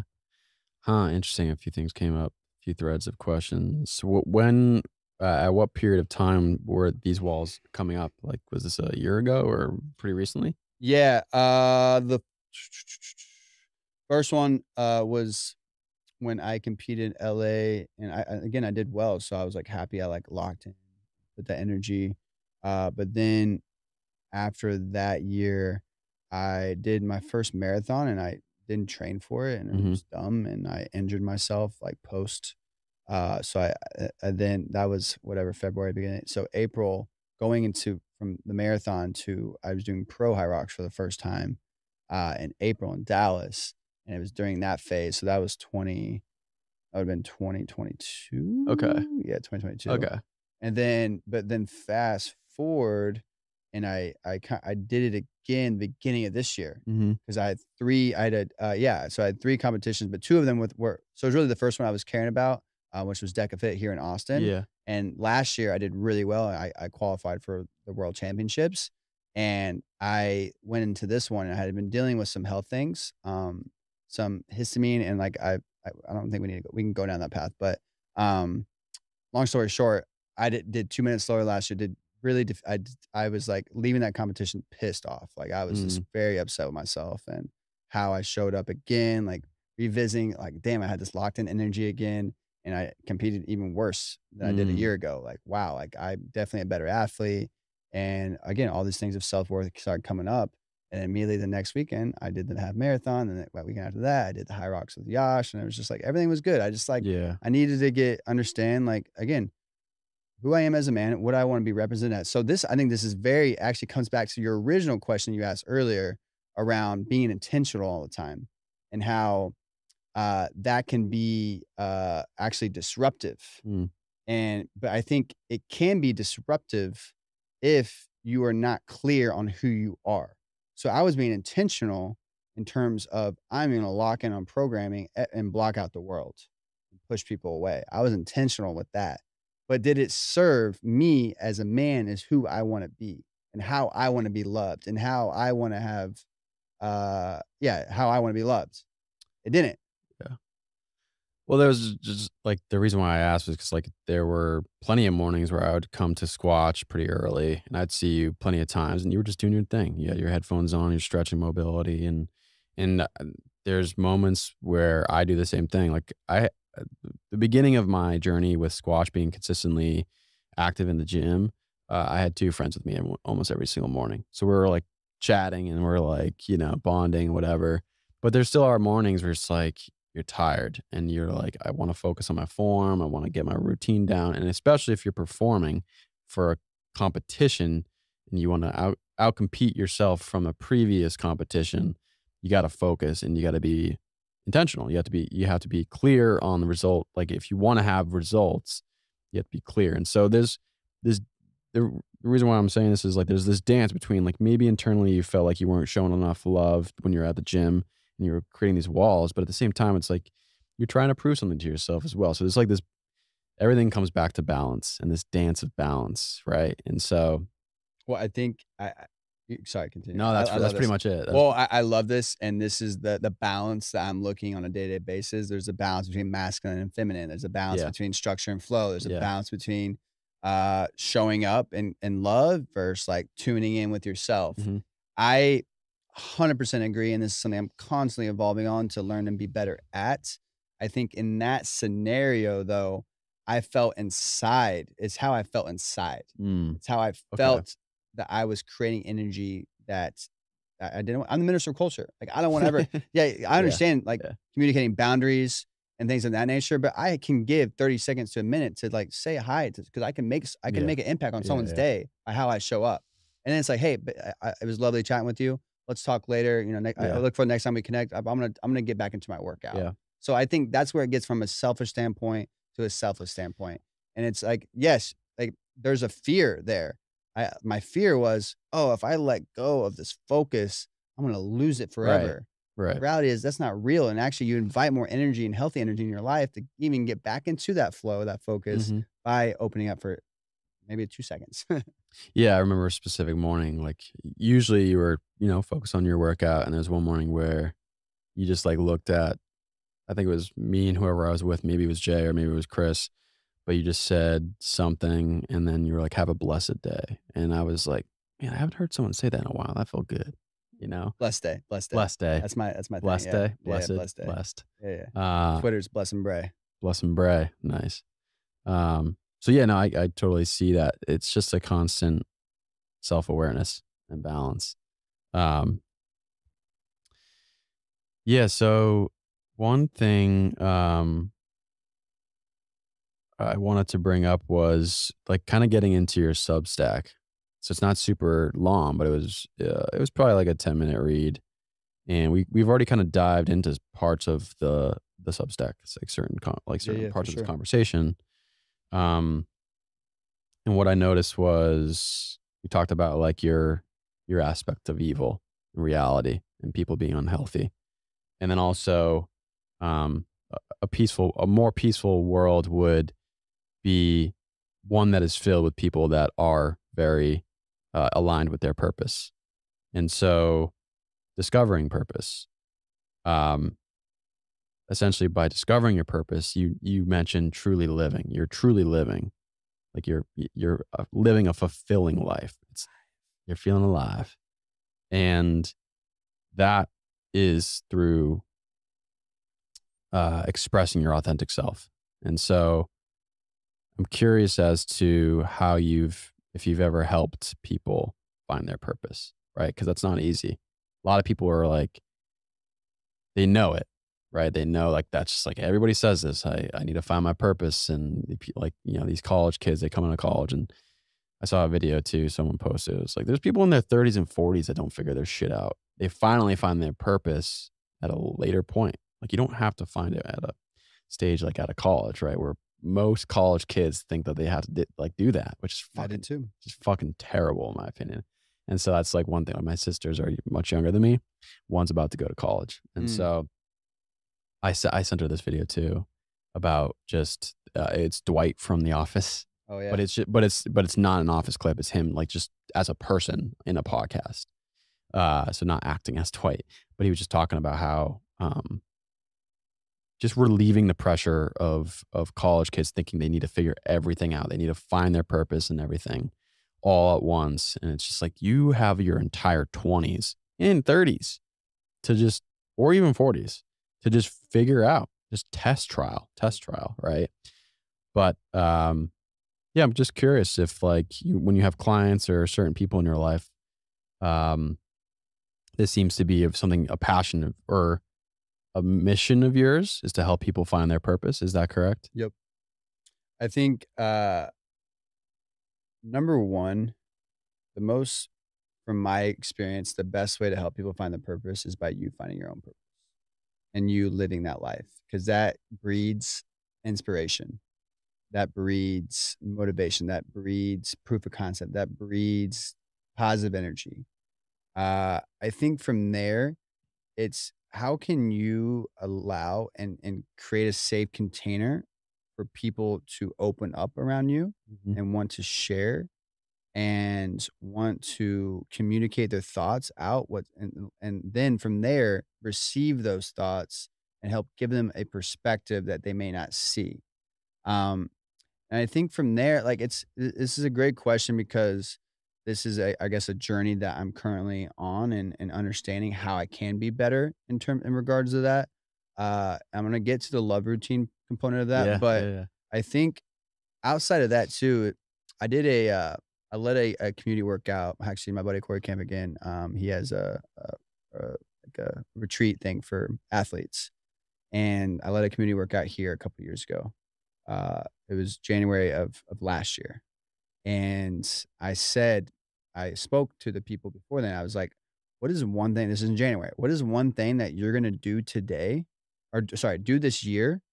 A skill that you're gonna develop that doesn't have to do with your business, Mhm, right? And the reason I'm going down this path is I really believe that some of the best ways to find your purpose is by fueling your passions and seeing what is pulling me in this direction. What are things that just really charge up my soul mm, that allow me to yeah, I guess allow me to feel fired up to go down a certain way. Like my journey was health and wellness, right? I got mhm, this fire inside me. I was like, oh damn, like let me go down this mhm, direction. And again, that may not be the experience for everyone, but life, whether it's purpose or not, life is a lot more enjoyable when you're doing things that charge you up. mhm, So it's like in that scenario, I was just asking the right questions, getting people to think about those things. As a coach, as a friend, it's like it's the same energy of like, I'm gonna support this higher self of you. I'm gonna support reminding you that this is what you want to do. You told me that you wanted to start dancing, but you're focused, you're all over the place, but you want to dance. So why aren't you dancing? I don't understand why you aren't dancing. Like, I don't understand. You said you wanted to do this. Like, so that's like, that sounds intense, but like, I want to call people up because life is too freaking short, dude. Yeah, Like, yeah. life is so precious and we think we have all the time in the world. And there's also the same paradigm is like, we think we can get more done in a day than we can in a week. But either way, I feel like the best way I can do is one, safe container where people feel safe to open up. Two, hold them accountable. What you say. Mhm. I've been, yeah. And then I think the last part of that is where the love routine comes into play. Mm. It's like, how can I help people create a love routine with themselves? There's the physical with all components of health. So physical. Am I moving? Am I taking care of my body? Am I giving it what it needs to be energized, to be pain free? Mental. Am I challenging myself? Am I stepping into my fears? Am I facing those demons? Spiritual. Do I believe in something bigger than myself? Do I believe that am I finding community? Emotional health. Am I opening up? Am I having the courage to open up? Am I having courage to ask the girl out? Am I having courage to yeah, test my safety and my insecurities? So naturally, there's many different within those 4 components, there's multiple different love routines that could potentially be created. And this is where I feel like I can help people as a therapist. I'm gonna say therapist for lack of a better word. Mhm. To find that own routine within themselves because that's what has worked for me. When I feel down, when I feel depressed, when I have suicidal thoughts, how can I get back to that love routine with myself? Because at the end of the day, I 100% believe that every single person here wants to be loved. Like Yeah. there is not a person that doesn't want to be loved. Yeah. That feels good. Some of us need it more than others. But if we can't have that love routine that is allowing us to love ourselves, but at the same time charging us up and centered around and not centered around, but like has within that chasing our passions at the same time, Mhm. that's where the fruition of potential of having more clarity of what our purpose in life is supposed to be. Mm. That was beautiful. One thing that comes to my mind is a challenge. The challenge of certain things that you've mentioned, this love routine, being intentional with trying to strengthen yourself mentally and, being in tune with yourself and being honest with yourself. And there's one part of the Substack where you talk about this cycle of non-purpose individuals. And um, I look at that as maybe it's like certain generations that are older than us. So whether it's one generation below us or our parents or grandparents, and they all had a purpose in a way, right? But it might have been for more of like survival. And there was this standard route that you take as a doctor or as a teacher, as a whatever, or whatever. And something that came to my mind was I want to try to frame this question of like, there's certain people in my life that when they hear us talk about, you mentioned just like these love routines of mental and emotional capacity and being in tune with that, being purpose driven. Some of these people that that are in my life or in other people's lives that I've seen through other just frameworks, um, they are they scrutinize us in a way like, oh, the millennial generation is weak. They're so sensitive, like this sensitive culture. And so then a part of me says, well, There's some truth there, but yes. maybe a little bit for sure, right? I think A that lot of truth there. the squash community though, in a way, I don't think that's true. Um, But yes, there's definitely people in the millennial generation and even younger that are very, very sensitive because they're just so they're not healthy. They're not healthy people, right? And so even just the conversation that we have and like the workouts that we do, the way of life that we are committed to, you might have these older generations scrutinize you and critique you and judge you in a way that's like you guys just sound kind of like you're overcompensating or you're just like you're mentally like how are you having suicidal thoughts? Like you guys are in a you're in a developed country, you're in the US, you have a lot of opportunity and like there's so many things I could unpack, right? But part of me is like these older generations, they just don't have the ability to see like this doesn't really serve us as much anymore. There's also a lot of aspects of our food, nutrition that's fucked in America. There's so much shit in our food that just fucks up your It's brain. killing us. It literally kills us. So it doesn't matter if you have a good job and maybe you have a house and a car, but you're eating food that's terrible for you, right? And so I don't know, like I guess the way where I'm trying to compile this flow of I love it. Let's consciousness go. is how do you deal with people that you care about that might be older than you and they have these harsh judgments that you genuinely internalize, intuitively believe in. And for me, I guess there's one book that's sitting on my couch. It's called Nonviolent Communication.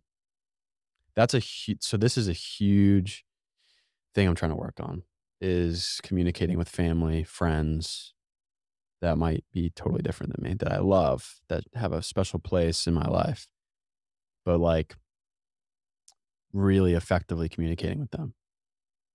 Yeah, I mean, I I kind of sprinkled this idea earlier of where I was getting in trouble with myself of trying to be the savior complex.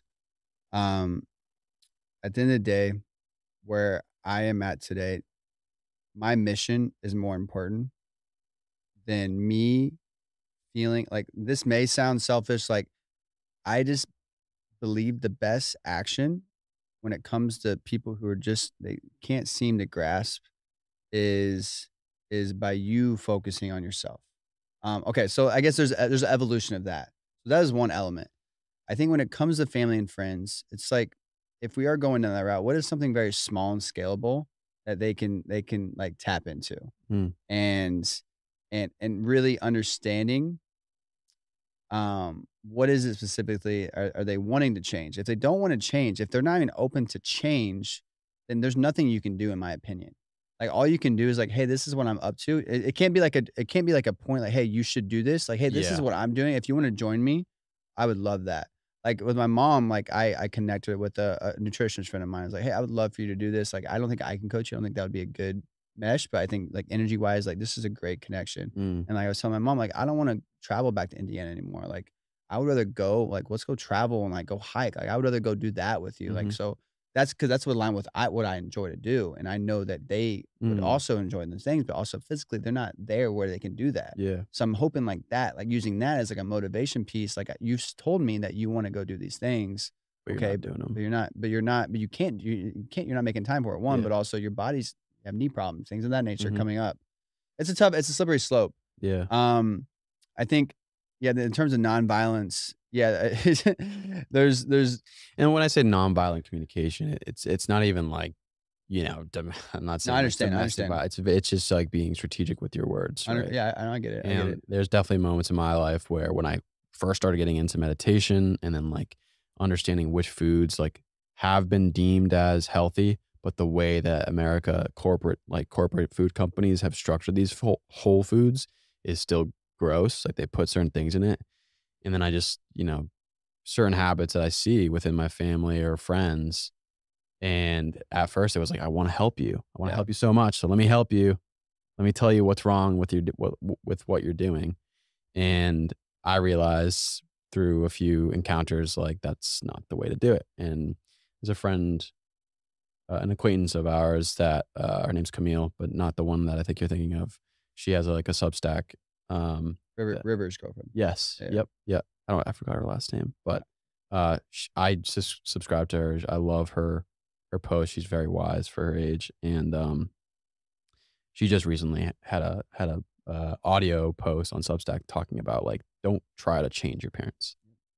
And so, but like at the same time, it's like when you have all this information, you want to help them, but anyways, what I've walked away with recently was leading by example. Exactly. So you just like, And that's what I meant. Like by you focusing on your mission, like that's how you inspire others, yeah, by leading by yeah, example. yeah, And like I've seen uh it's funny. So I pick a word going into each year, and this word was lead.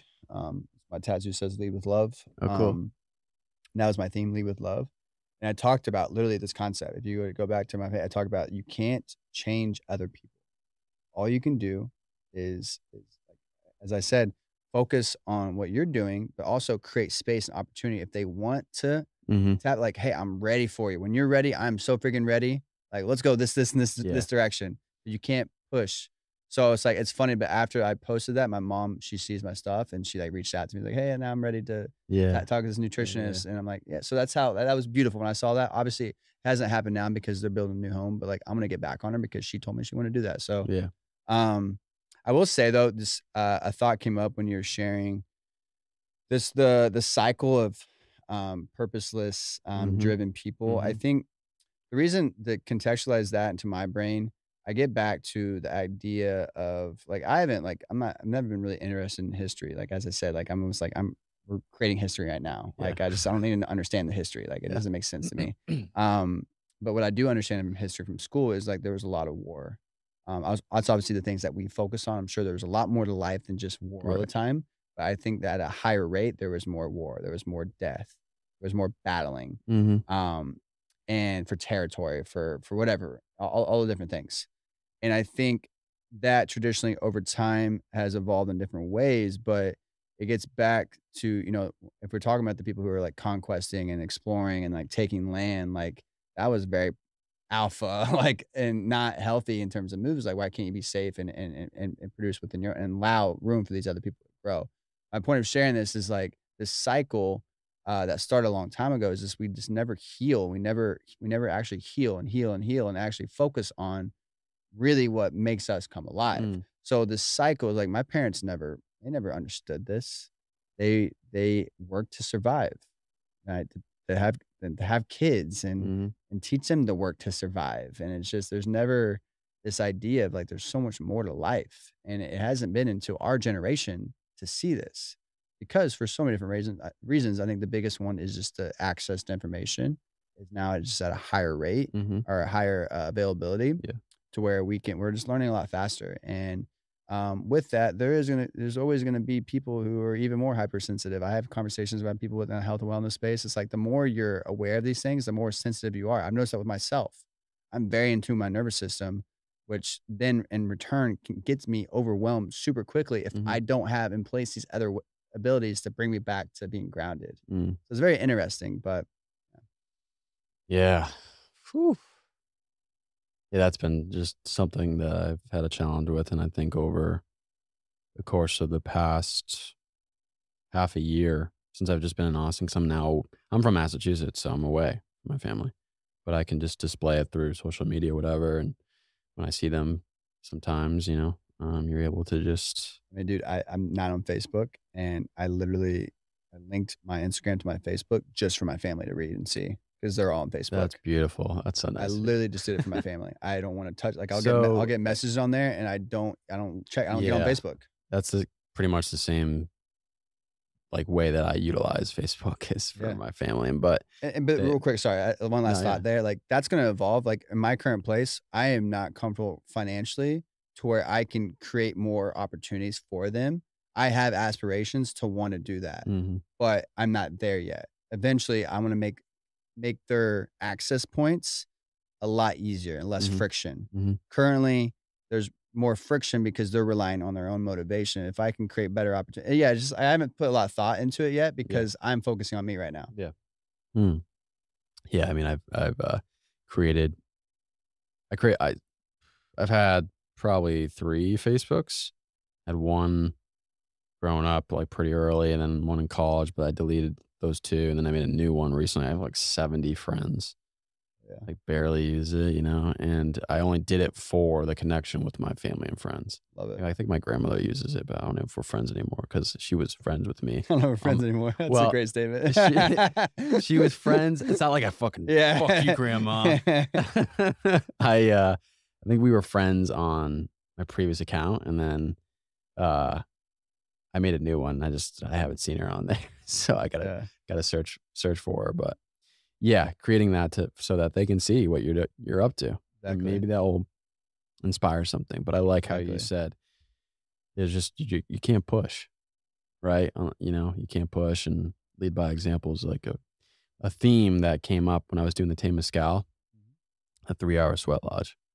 That was you do one like in the beginning, right when you get in, you say some kind of prayer, intentional prayer, and then at the end you say one. It's very interesting how like the end you're so uncomfortable mentally and physically, and so you whatever you say is interesting. Either people just force something out to be done, right? Or you say something that's just like, I don't know, just comes out and you didn't really plan on saying it. That's what came out for you? Well, for me, it was to lead, to have the courage and strength to lead, to be a leader for my family and friends, and to lead by example. Love it. That was a big one, yeah, for me. Just moving forward, and this was kind of initiation for going to my 30s and trying to do that as I get older and you face life's challenges. So, Well, I think, real quick, the reason first off, that's freaking beautiful. That's cool. thanks. Glad that came up.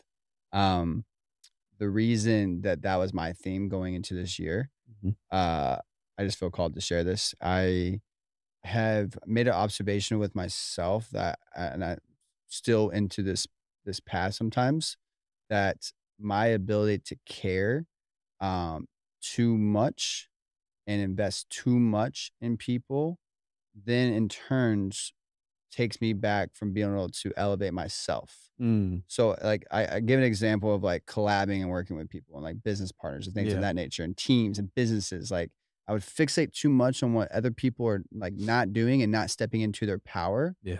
and because I believe everyone has power, and I see this power, and they're not doing it, and I, like, would fixate and, like, why aren't like, try to, like, exhaust way too much energy into that when I'm like, "Dude, I just need to lead." Mm, When I lead, people fall in and they do their things. Like when I'm around those type of people and like business partners and things of mhm, that nature, like they step into their power. mhm, But if I'm not stepping into mine, then again, it creates that also that friction point. mm, It's just an observation that I've made, and it's been my perception. That when, yeah, again, you lead by example, whether it's family or friends, it's just like anyone around you, they feel that. yeah, yeah, absolutely. I mean, and what has driven me to get to where I am now has been through podcasts that you listen to, whether it's Joe Rogan or Andrew Huberman or Chris Williamson or whoever, but you just listen to what they had to say, what they do in life. They'll describe what they're doing in life, and you're like, that sounds great. They just the tone of their voice, the way that they're talking, their presence, their energy is something that I'm attracted to. Like that's the masculine aspect of myself. That's the higher form of myself I kind of want to bring into, I want to bring that energy into my Bring it, life. baby. Let's Yeah. go. Fuck Let's go. yeah. So yeah, man, we're almost at like 2 hours right now. For real. Yeah. We started Damn. at 11:30. It's 1:24. Damn. Whoo! Went We by flossing. fast. How can we heal as a society? Maybe we've already answered it many, many times. Yeah, I think I always get back to simplicity because that's how the brain works. And we talk about the one thing, all these different things. It's like what charges you up? Like really to break that down in my day to day, if I'm looking at my one day of my life, if that what was that, what is that perfect or that day that really just fills my cup up the most? What does that day look like? Do more of that. Mm, Start there, and then it will lead to the more forks and the mhm, path. But start there and start within that process. Don't just eliminate things. Fill it up first as much as possible. And then once you start getting some momentum there, then you start eliminate things and you start trimming the fat. mm. And then from there, like, yeah, your ability to heal just becomes a lot more natural. Nice, man. Obviously there's so many other tactics you can go Yeah, into that, but yeah, I want yeah. to simplify it. Yeah. Yeah, thanks for answering. I think we could probably wrap it up, and would love for you to share where people can find you. Yeah, coachbray.com, Mhm. Coach Bray on Instagram, Coach Bray on YouTube. Um, uh, I'll link all this too, but just yeah, yeah, for yeah, people that are yeah, listening. yeah, Braden Alley on I think it's Braden Alley on Substack, Okay, and then Bless and Bray on Twitter. cool. A lot of platforms. My energy is gonna be mostly on YouTube over the next 6 months. Mhm. That's just getting going, and then, currently, the most, like, research you can do within me is on Instagram. Okay. Yeah, yeah, you had a lot of posts. Yeah. So awesome, man. Well, thanks for jumping on. I really had a pleasure hanging out with you today. You as well. I appreciate you, brother. All right, man. Stay blessed. Peace.